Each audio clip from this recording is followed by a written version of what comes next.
so great. Okay, great. Good morning, everyone. So the idea of this talk is just to give everybody in the project a kind of overview and introduction of the kind of work that we do in conversational AI, otherwise known as spoken dialogue systems.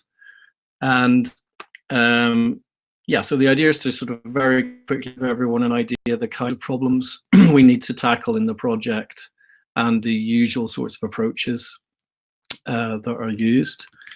So it'll be myself and Christian talking about various things. So I'll do an introduction to dialogue systems. I'll talk about this system called Elana that we developed for the Amazon Alexa challenge. That's really kind of the basis of our work for the Spring project. And then Christian will then move on to talk about a previous project that we recently finished, which was using Elana in a project called Mummer, which has some similarities to Spring. Okay, so first of all, we just need to understand what components are involved in building a dialogue system. So obviously we have a user who speaks. They might say something like, for example, I want Chinese food. This goes into a speech recognizer. We then have a component called natural language understanding, which tries to decode the user's speech into some kind of semantic representation. So for example, we could have an inform dialogue act, and a food type being Chinese food would be one type of semantic representation. So those things are usually called dialogue acts, sometimes called intents, user intentions, and they are then fed into a component called the dialogue manager. Dialogue manager typically has access to a database or resources on the web, and it has to do a couple of things. Has to figure out what it is that the user is doing in the context of the whole dialogue so far, and then it has to hopefully think of a response. So in this case, it's going to do a response that is a recommend a particular restaurant. Now again, that's also a dialogue act. It's not natural language yet, so it has to be fed into a component called the natural language generator.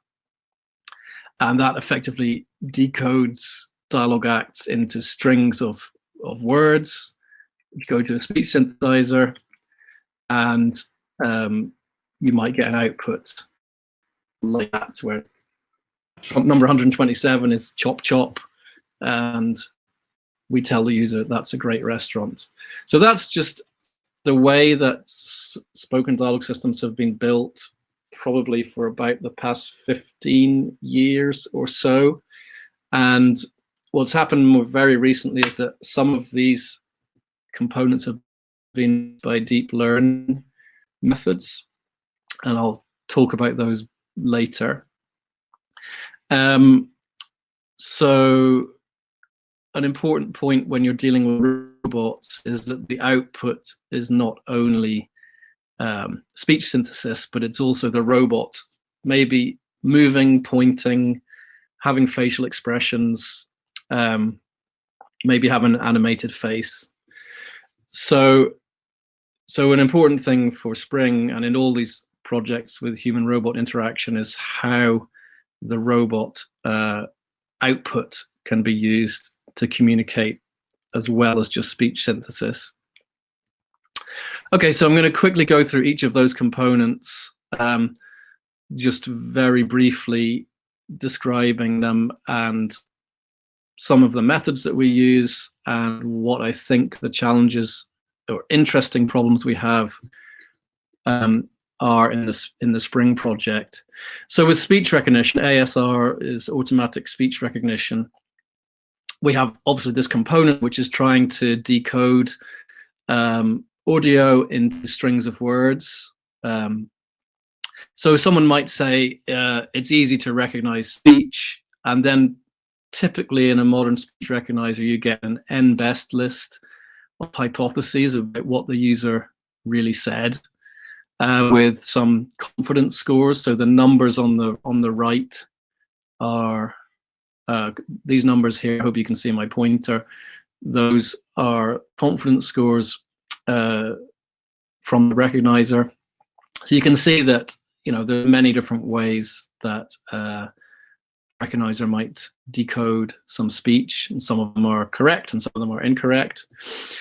So, I mean, there's a huge, massive literature on how to build speech recognizers. Effectively, the way it's done is you split the problem into acoustic modeling and language modeling.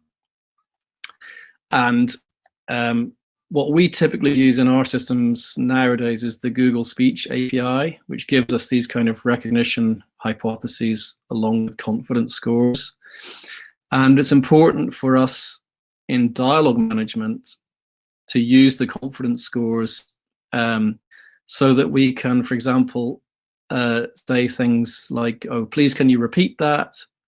If we were not very confident about the whole utterance, or if was a particular word we didn't hear very well, we could clarify, you know, did you say beach or did you say speech? So we can use those confidence scores. Sorry, Oliver, can I interrupt you? Yes, please. This is Radu. So yeah, this is very interesting, but do you have a confidence score per word or for the whole phrase? It depends on the particular speech recognizer that you're using.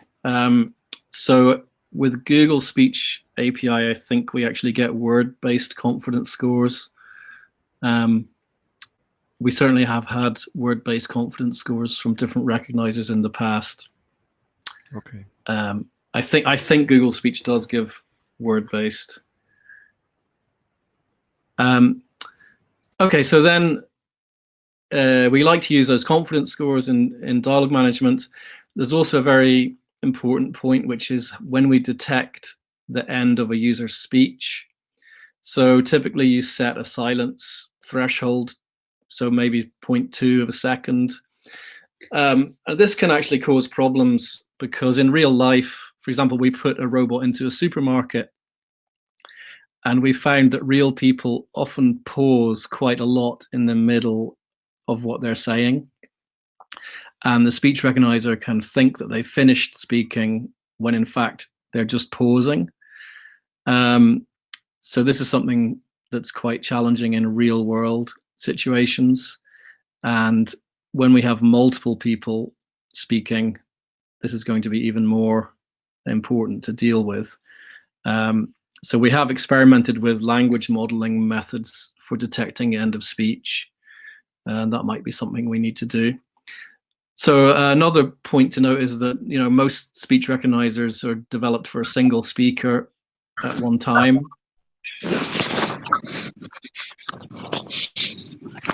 Oh, sorry, there's a lot of noise. Somebody needs to mute. Okay. These systems are developed for a single speaker only typically. And we have the problem obviously of multiple. Hello, sorry. Is it possible to ask a question? Yes, go ahead, yeah. If someone speaks, let's say, continuously, so till the pause of 0.1 second, there is no feedback from the recognizer? Well, it depends again on which recognizer you're using. Some of them produce in real time hypotheses, you know, incremental hypotheses as the person is speaking. So yes, you can get immediate word by word hypotheses. Okay, what's provide Google API for? I think Google API does give you incremental word by word hypotheses as the person is speaking. And what is the latency of once Google API is being sent the speech? How long it takes Google API to return the interpretation of the speech? Yeah, that's a very good question, and that is something we've had problems with in the past. Because it's doing cloud-based speech recognition, you can have a time lag, unfortunately. So that's a good point. It's obviously much better to have a recognizer that's locally installed on or embedded on a device, so that you don't have a big time lag with network connections. So that's a very good point. We would ideally have a local embedded speech recognition so that we can have very fast interaction with the speech recognizer. Can I just say, from experience, the Google incremental results is under a second, depending on your. Can you repeat the figure? What is the latency again? It's well under a second normally, depending on your internet speed for the incremental updates. But the incremental updates are less correct than the final update, and there is timing issues, as Oliver said. So that's something we will have to look out for in the project. Yeah. So I didn't hear the figure. Can you repeat the figure again, please? It's well under a second. Yeah, so it's under 1 second is the normal latency. But even it's quite annoying. This is quite annoying. Yes, even that can be quite bad.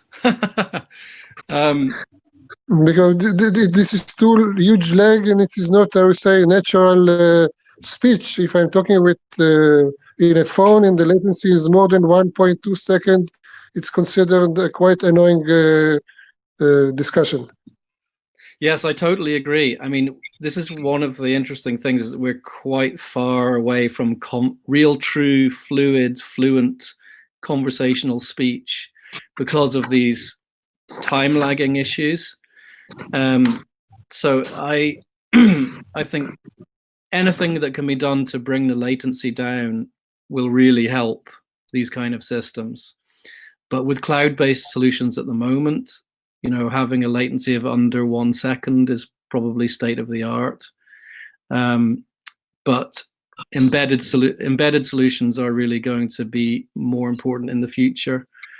So, for example, the new Google Pixel 4 phone has the speech recognition all embedded within the phone itself, rather than cloud-based. And it's devices like that I think are going to drive much faster speech interaction. Sorry, but I think that this latency, there are two kinds of latency, right? It's the intrinsic latency of the speech recognizer itself, and the latency due to the fact that you are sending a request to a cloud, right? So the intrinsic latency of the ASR is not an issue anymore, if I understand well. I think that's pretty much true. I mean, I don't know the numbers, but the latency we're getting is mostly due to network traffic. Okay, thank you. Okay, so good. So obviously, I mean, it's important to measure the accuracy of a speech recognizer. It's typically done with what's called the word error rate. And that's something which we'll have to pay attention to together with the diarization error rate. So I think the challenge, as far as I understand, for Spring, I mean, I've been looking into this. I haven't found anybody who's combined audio-visual multi-person tracking with speech recognition, because obviously what we want to do is be able to hopefully accurately, in real time, find out the words that particular different people are saying in a social situation. So I think there's, as I've said before, I think there's a really exciting opportunity in the project to try and work on that problem. And it's really fundamental. I mean, if we want to model multiple people interacting with a robot, we kind of have to have some reasonable solution to this problem. Sorry, Oliver, to interrupt you again, but yeah. I fully agree with this. And in fact, I think that this is something that we are taking very seriously. And I hope that the next couple of months I try to come up with some of our students to let's say at least on paper some kind of a solution that basically integrates ASR into our current audiovisual tracker. So basically that we're able to assign, basically to send to an ASR signals, let's say at a temporal segment that correspond to a single person. Yes. Okay. Yes, that's great, and we're very keen to collaborate on that. Yeah. Okay. problem. Great. Yeah. So yeah, the reason for which I'm asking this word recognition versus phrase recognition is very important, because sometimes when our experience that when you have multiple people chatting, sometimes this segment of speech that you are sending to Google Speech does not correspond to a phrase that actually makes sense from a semantic point of view, right? So so this is a problem. But a beamformer should solve this issue. Yeah. Sorry? A beamformer should solve this issue. Okay, we can. Yeah, we can. Yeah, yeah. I think that we should put a speech enhancement or beamforming in the pipeline somewhere. Yeah, I agree. Okay. But I mean, as you said, it's also related to the language modeling issue, Yes. because the language model has to be able to detect fragments of speech that are not necessarily complete sentences or utterances. Yeah, exactly. Yeah. So I think there is something interesting there about having a language model that is trained on fragments of speech rather than full utterances. So yeah, there's a huge amount of really interesting things to do here. So okay. Sorry, I will let you talk now because. Okay. Yeah, I'm on slide 4 and it's 10:20. So, okay. So natural language understanding is obviously next key component. We need to decode the recognized speech into dialogue acts or intents and entities. So an example might be, I want to ask for directions to the coffee machine. This might be something that happens in the Spring project. So there's an entity, which is the coffee machine, and the dialogue act or the intent of the user is to ask for directions. So basically, in modern AI, these systems are trained from many, many labeled examples using different types of recurrent neural networks. And in addition, they use distributional semantics. So that's the idea that we can look at word similarity by saying that words with similar meanings appear in similar contexts. So we're able to rapidly build language understanding components effectively using pre-trained word embedding models. So there's lots of powerful techniques now that are doing data-driven approaches to this natural language understanding problem. In addition, we can get a confidence score for dialogue management, a bit similar to the speech recognizer confidence score. And we can also pull out entities that the person is talking about. And that's important for reference resolution and visual grounding. So if somebody talks about a particular entity like the coffee machine, we might actually have a visual or spatial location of that object in the context that we want to deal with. So these systems are then evaluated using metrics like precision, recall, and F-score on a held-out test set. So typically you have a development set of examples. You have a different set of examples that you use to test the accuracy of the language understanding component. And there's lots of interesting problems still to deal with. For example, when someone says, he, she, it, this or that, we have to understand in context what they're talking about. And that's why we have the dialogue history as part of the system.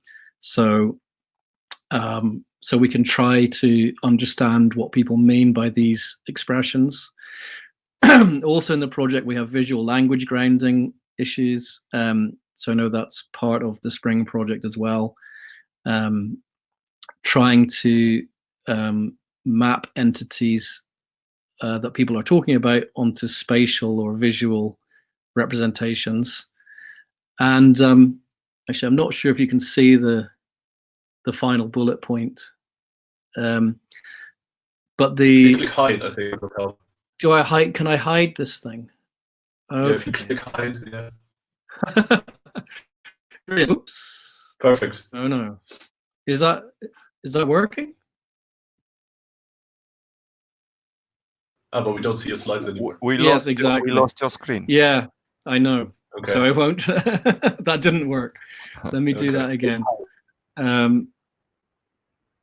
I'll just go back to where I was. Okay, so what that final bullet says is that multi-user utterances are really interesting in Spring. So for example, if I say, what do you think? And I'm looking at John, then this means I want to know what John thinks. And so there's a very interesting multimodal aspect of language understanding here, where we're looking at, we care about the gaze of the person speaking as well as what they said. So that's really interesting for Spring. Yeah, sorry to interrupt you again, but indeed, I also recognize this as a very interesting thing. So maybe in I don't know, in a forthcoming seminar, I can give a talk on our work on tracking the visual focus of attention of people. So so just to mention that this is something also that we have looked at, and I think it's very relevant to integrate this into. Okay. So I think that would be a kind of socially intelligent natural language understanding or something, which I don't think, again, it's something that, as far as I'm aware, nobody has done that.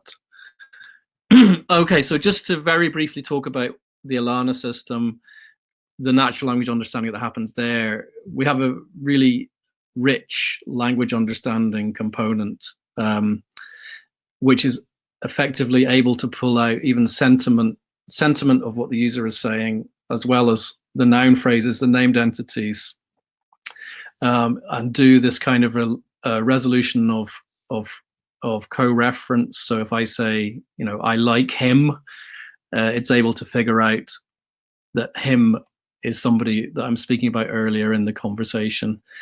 And then it has a trained, in phase 4, a trained intent classifier and a trained topic classifier. So this is, on the next slide, this is a deep learning system that's has, at the moment, 15 different user intents that we train on. And we trained it from real data that we collected in the Alexa Prize. So we can basically upgrade that or retrain it with new data that we collect in the Spring project. Another thing we did in the Mummer project was neural frame semantics, which is a slightly more complex approach to language understanding, where we're able to actually derive frame semantic representation. So top right corner, so somebody said, I want to find a shoe shop.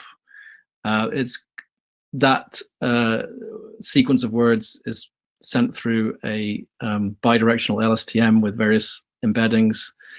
And what we get out at the end is the most important thing. It's we have the arguments and the frame semantics. So we know about quite complex semantic representations. So for an example is, if somebody said, where can I find coffee? We would be able to decode that into a user request to locate a sort entity, which is a coffee. And we even know that there's a subject who's saying this. So we're able to do quite complicated semantic decoding. And then what's important is that then updates the dialogue manager. and the planner. So the user goal is updated in this case. The user goal is to find this coffee, but also the planner is told to start doing a locate task. And that's something that Christian will speak about a bit later, how the planner is integrated with the dialogue system. Okay, so we're now at the point of dialogue management. So that is the component that's responsible for tracking the conversational context and then making decisions about what to do next in the conversation. So these are two very important roles that are kind of combined in this one component. So the way that's been represented more recently is as a reinforcement learning problem, although it can be rule-based as well. So in good old-fashioned AI, you would write a rule-based system to do the dialogue management. But more recently, we've tried to represent this as a policy learning problem. So effectively, we're tracking the state of the conversation. So the state is made up of many variables, for example, representing the user's goal, but also entities are being spoken about. And the problem that the dialogue manager has to solve is to keep the states updated correctly, but then compute this action based on each state, which we call the dialogue policy. And the dialogue policy is something where we're not just trying to immediately respond to the user's immediate question, but that's actually a long-term planning problem, because we want to achieve long-term goals. Like a long-term goal might be to recommend a restaurant to somebody or book a flight for somebody. So we treat this as a reward function for the reinforcement learning, which is usually a combination of how many tasks we've completed minus the dialogue length. So we're trying to, that basically says that we're trying to minimize the length of the conversations while maximizing the number of tasks the user has completed. So this is appropriate for task-based systems, which are where we care about efficiency. But in social dialogue, which is what the Elana system is doing, the reward is actually different. It's a combination of user ratings and the length of the dialogue, where we actually want to have longer dialogues because we're trying to engage and entertain the user. But basically the message here is that we treat this as a reinforcement learning optimization problem, and then the dialogue policy that we learn obviously depends crucially on the reward function that we choose, what we choose to optimize for. So these systems are trained in either offline from a huge amount of data that you've collected already, or using a simulation. So if you have an accurate simulation of your user, you can train in simulation, or you can train a system online in real interactions with real people. But the problem is it's very sample inefficient, and you need a lot of interactions to learn a good policy. And since you're learning, a lot of those interactions will be suboptimal, which is not a great user experience. Anyway, there's a lot of more recent work which is trying to apply deep reinforcement learning and transfer learning to this problem. And I think the interesting challenge for Spring is that we have, again, a multi-person situation. So who do we speak to? What do we say to that person? And when do we say it? These are all now elements of the dialogue management decision in a multi-person situation that we haven't really had to deal with before. So there's a lot of opportunity for doing really interesting new work on dialogue management as well. So just to say, in Elana, we had a deep learning set up for doing this dialogue management or response selection. And I won't go into the details right now, but basically if you're interested, you can find a paper on that. But what it was doing was learning to rank possible things the system can say next, either using predicted user ratings or predicted length of the whole conversation. So we trained it on about 500,000 turns of data, which is a lot of data that we collected in the Alexa Prize. And we were able to build a system that was able to really significantly outperform handcrafted approach to dialogue management. So the basic message here is that there are new deep learning methods for trying to figure out what's the best thing to say next in a conversation. And for Spring, it's really interesting to look at the multi-person version of that. Okay, so that was very rapidly discussing dialogue management. Natural language generation is then the problem of encoding the dialogue acts back into a string of words of natural language. So actually, most of the time, this is done using templates. So a template is just, you have multiple strings like this that all convey the same kind of message, and you just insert some information into that template. That's a very easy and very controllable way to do it. The more research-oriented methods are using, again, recurrent neural networks to try to train these mappings. And for Spring, again, we have an interesting problem of how we address different people or even groups of people. So we have to, in the natural language generation component, we have to maybe address people by name, or even say things like, hey, can you two please come over here and follow me, if we're addressing a group of two people. So that hasn't been done before.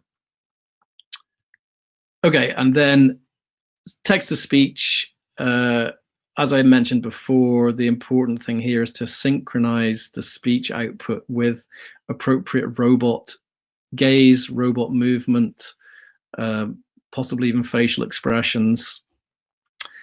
Also, what happens if a user barges in or interrupts the robot while the robot is speaking? What would be really nice is to have an incremental speech output where we would know word by word what the robot is saying, and when somebody interrupts the robot, we would hopefully know at which point the robot had been interrupted. So that's an interesting problem in speech synthesis. Okay, so I mentioned earlier that actually in the modern, very recent work, a lot has changed, and what's basically happened is that all of those components, language understanding and language generation, have been to some extent replaced by these new deep learning models of various sorts. So started out with recurrent neural networks and LSTMs of various types. And very recently, there's been a lot of work using transformers. So I think just last week, GPT-3 was released. And what they effectively do is learn a huge and complex language model with like millions or billions of parameters that learns to map strings to strings. So you can do some very interesting things with these methods. But the problem is that basically this is a very large language model rather than a goal-directed interaction. And it's very difficult to condition these models on an external data source, or indeed, as we need to do, on a planner or a task state. So these things are really good at kind of sort of social chit chat. They're not, even then there are still some problems with them. It's a very interesting new direction, but it's not going to be like a magic bullet for our project. Again, they're also not multimodal. They don't have any notion of visually grounded dialogue or multi-person social context. Okay, so it looks like Christian's talk is going to have to be delayed for another session, just looking at the time. I wanted to just briefly give you an overview of the Elana system, which is kind of the foundation of what we're doing in the Spring project. So it was an open domain social dialogue system developed for the Alexa challenge. So open domain basically means that you can talk about pretty much anything. So music, movies, celebrities, philosophy, books, sports, allows the user to hopefully talk about whatever they're interested in. The reason this is interesting is that there are lots of task-based systems like Siri and so on, but the problem with them is that people don't often really talk to them very much. They're not very fun or engaging, and they don't really offer the kind of social companionship that ultimately we would really like to develop with these kind of personal assistants. So what we want to do is embed task-based conversation inside a much more engaging social open domain conversation. So you can watch this video at your leisure. I'm not going to show the video now, but it's a video demo of our system a few years ago from the BBC. Okay, so it was released to the whole North American marketplace for 2 years, and we gathered a lot of user ratings for our system, so people could give a rating between 1 and 5 stars. And as I said, the task is to talk about lots of topics, music and movies and fashion, whatever, and to try to do that in a very engaging way, together with some personality. Also answer people's questions. So it's a really very challenging AI problem. And another important facet of it is a kind of ethical issue that you can't give people information that's sort of unsafe for children or could offend people. So you can't just grab any old information off the internet. So here's a kind of graph that tries to represent where these systems live on a kind of in the landscape of different types of dialogue systems.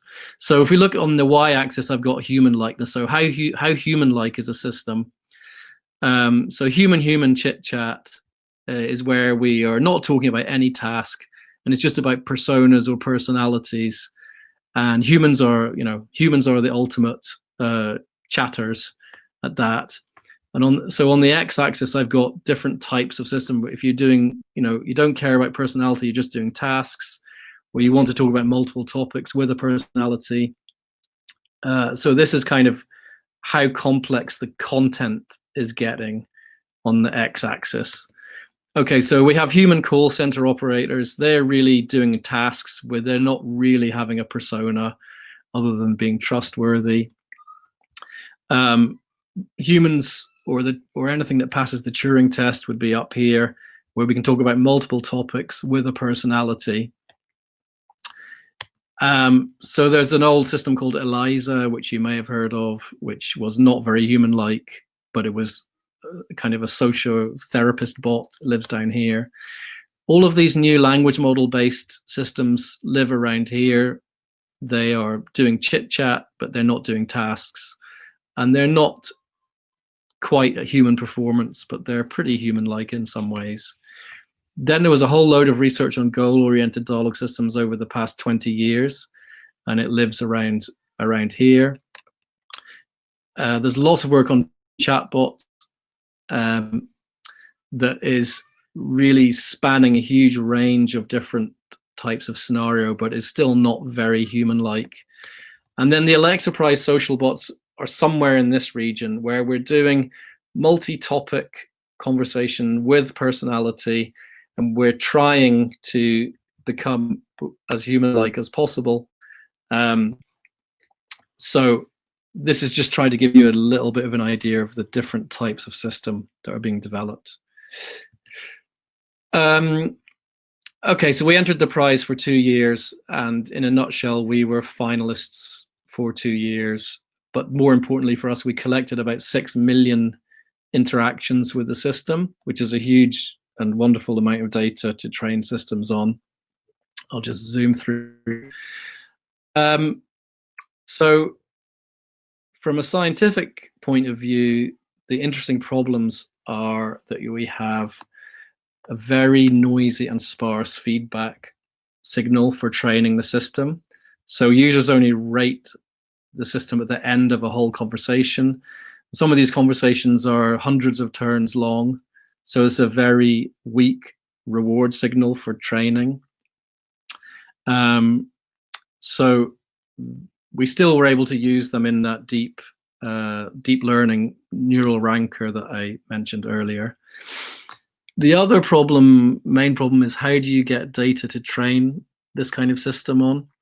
So we actually used initially data from Reddit and Twitter and movie subtitles and even daytime TV shows. But we ran into some serious problems with this. Basically, the system was producing very inappropriate outputs. So here's some examples. If you train on Reddit, your system will say things like this. If you train on movie subtitles, it will say things like "you will die." So you really need to control the information sources of such a system. So what we settled on in the end is basically having safe information from Wikipedia and from newspapers. Even then, we still run into some problems. So we actually had a mother complaining that we told their child that Santa is not a real person. So Amazon really cares about this kind of thing because they don't like user complaints. Okay, so Elana basically is weaving together lots of different information sources like newspapers, a safe area of Reddit, Wikipedia. We also have some ontology information about entities in there. And what we basically try to do is to track the topics and the named entities that people are speaking about, as well as the interests of a particular user. So we have a user model which is persistent over different conversations. So we remember that somebody's interested in, say, science fiction movies. And then another principle is that we always keep driving the conversation forward, asking the user, proactively asking the user what they're interested in, what they want to talk about. We make it easy for the user to answer questions and so on. So the system we've got is what's called an ensemble system. Ensemble just means it's a collection of different bots. So here on the right-hand side in the blue, you can see all the different bots that make up Elana. So we have a Wikipedia bot, a news bot, the personality. We have a Reddit, something trained on Reddit, something that knows about fun facts, all of these different types of information source. And basically what's happening is when the user speaks either to Amazon Echo, but also we've deployed this on Google Actions on Android phones as well, or it can be a text. We also, obviously, we deployed it on the Pepper robot as well. The user speech is decoded by a recognizer and then goes through this language understanding pipeline that I mentioned briefly before. So we extract a lot of information from the user speech. We put that into the dialogue context, and then all of these different bots potentially can suggest something that should be said next in the conversation. And then the problem we have is to rank the different bot outputs and select the best thing to say in any situation, hopefully. So as I mentioned earlier, we actually have a learned policy for doing that utterance selection. Okay, I've shown this slide before. That's just about how to extract the user intents from the user speech. Let me see how much time I've got. Maybe 5 minutes left or so on. I'm just going to skip through, hopefully, to the more interesting parts. So yeah, so I think some of the most interesting stuff is on information retrieval. So what we have there is an ontology that's able to use linked data. So, for example, if someone says their favorite actor is George Clooney, we are able to extract the entity George Clooney. We find an entity in Wikidata. We know that it's a person, and the topic related to this person is a movies topic. And we can also look at people linked to George Clooney. So that enables, or movies that he's been in, this kind of stuff. That enables us to talk about more interesting news stories involving him and so on. So a lot of the interesting conversation we have is using this linked data properties. So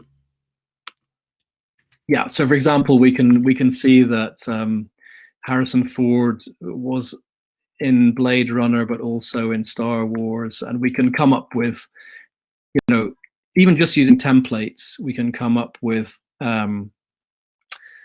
these kind of quite rich outputs that that offer a lot of information to the user, but also then ask them to push the conversation forward, ask them for more information. It also enables us to do clarification of various types. So, if something is both a book and a movie, we can detect that using the ontology and then do clarification of different types.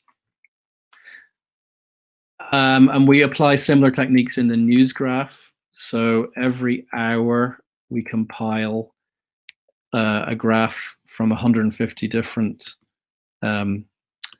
newspapers, and we summarize the stories. And then you're able to do things like, if someone's talking about Donald Trump, then we can say, oh, related to Donald Trump, there's a story about Robert Mueller. Would you like to hear about that? So we're able to sort of offer this kind of information browsing capability. Okay, and I think I've already spoken about how we do utterance selection, at least very briefly. So it was at this point that I was going to hand over to Christian and allow Christian to speak. But I won't be able to do it in 7 minutes. No.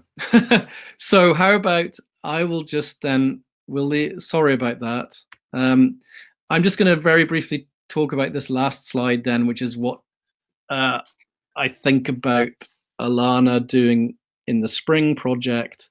I think a lot of this we've probably covered briefly already. So as I said, we're now in a multi-user and multimodal situation, so we have to understand who said what to whom. So we've spoken about that earlier. We want to model this dynamic social and spatial situation. So people, their roles that they have in a particular scenario, maybe even groups of people and their attention. And then from a dialogue management point of view, there are these decisions like, when should I be silent and just listen? When should the robot talk, and who should it talk to? So I think there's a very interesting problem in reinforcement learning of the dialogue manager for the Spring robot. And then when should we move the robot? When should it point to people or look at people? And how is this integrated with the speech output? So those are just some of the very interesting things I think we can work on in the Spring project.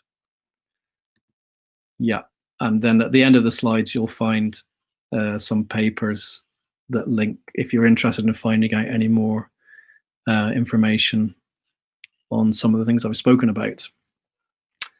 So apologies, as usual, it took longer than I thought to talk about that. But I think there's time for questions if there's any